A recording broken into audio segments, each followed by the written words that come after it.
Happy Friday, Kaydee County High School. I'm Chloe Sandusky. And I'm Leah Sturzman, and we'd like to welcome you to the WREB News, bringing you all the latest in Revelation. Our lead story for this week is our October Student of the Month, and with that, this is Kaydee McQueary. 12th grade Student of the Month, Mr. John Overby, nominated Noah Turpin. Mr. Overby wrote, "Noah is one of the kindest, most thoughtful students I have taught at Kaydee County High School. He enters the classroom with a smile and sincere greeting and has helped establish a positive classroom environment. On top of this, he's proven himself academically time and time again, proving he is an incredibly hard worker who's insightful with his analysis and always curious to learn more. He's an exemplary candidate for the October Student of the Month." For 11th grade Student of the Month, Miss Michelle Buck nominated Cass Morgan. Miss Buck wrote, "Cass is always respectful and friendly towards his teachers and peers. He frequently stays after the bell to help clean up the classroom by pushing in chairs and doing other things to help. He is a bright spot in my day." For 10th grade Student of the Month, Miss Anna Lewandowski nominated John Reeves. Miss Lewandowski wrote, "John is a phenomenal student in my honors English class. I can always count on him to put his best effort forward and to be on task. He has been extremely encouraging towards his peers who sometimes need help or redirection in class. He is a Wreb every day in my class. He has a positive attitude even when the task is difficult and is so considerate and helpful to others in the class. John cares about his own success and also his friends and peers." For 9th grade Student of the Month, Addison Jeffries was nominated by Courtney Taylor. Miss Taylor wrote, "Addison is the poster child for Rebs. She comes to class prepared every day and does the best she can without being asked. She doesn't mind to help out when needed and volunteers to help others without having to ask. She gives everything she has in the classroom and always studies and wants to go above and beyond what is asked for. I wish I had more like her." Thank you, Katie. We'd also be discussing the PSAT, and here's that with Silvia Longino. Hey Rebel Nation, this is Silvia Longino, and this week we spoke to Ms. Sengkhamyong for more information about the PSAT. Here's what she had to say. The PSAT is a practice test for the SAT, hence why it's called PSAT.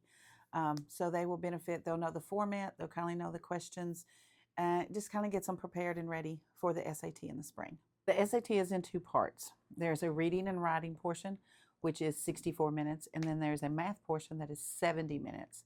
On the reading and writing, there's two modules. Each module has 33 questions. And on the math, there's two modules, and each module has 27 questions. There's only one PSAT day per year, and that was, of course, in October. So the SAT will be in the spring for the juniors. And we did this PSAT just so that we could get practice for the SAT. And then we did the sophomores and freshmen so that they could we could kind of see a benchmark of where we needed to go with it. Thank you, Ms. Sengkhamyong, for all this information. For WREB, this is Silvia Longino. Now back to the studio. Thank you, Sylvia. Moving along, here is our monthly club highlights featuring Guppy Club. With that, this is Maci Burton.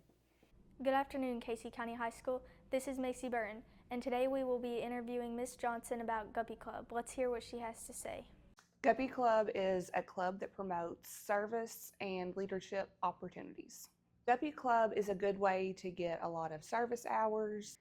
You know, when you start applying for a Governor Scholar or Rogers Scholar, things like that, you have to have service, and this is a good way to get some of those hours. Some upcoming events, each month we go to the Outreach Center and hand out food. We also are going to have lots of students be at the Christmas celebration in town, handing out chili and, providing services there. We also have a college and career cafe each month in our Gear Up room also. Thank you, Miss Johnson. For WREB, this is Maci Burton. Now back to the studio. Thank you, Maci. Our final story this week is we'll be talking to the girls basketball coach, Tara Weddle, and here's that with Gracie Beeler. Hello, Kaydee County. This is Gracie Beeler. Today we review Coach Weddle on the girls' upcoming basketball season. Here's what she had to say. Basketball-wise, my goal for the team is to try to get out of districts and make it to the region tournament. It's been a few years since we've been there, so I would like to do that. Outside of wins and losses and game stuff, we just want us to be a lot more disciplined this year, have some good sportsmanship this year, and then get people like the local community excited about Lady Rebel basketball again. I feel like we're implementing a lot because I feel like I'm having to reteach the whole system. So we're having to learn a bunch of new defenses, a bunch of new offenses, and stuff like that. So it should probably look pretty different from the past. Thank you, Coach Weddle. For WREB, this is Gracie Beeler. Now back to the studio. Thank you, Gracie. That's it for this week's edition of WRB News. I'm Chloe Sandusky. And I'm Leah Sturzman. See you next week, Revelation.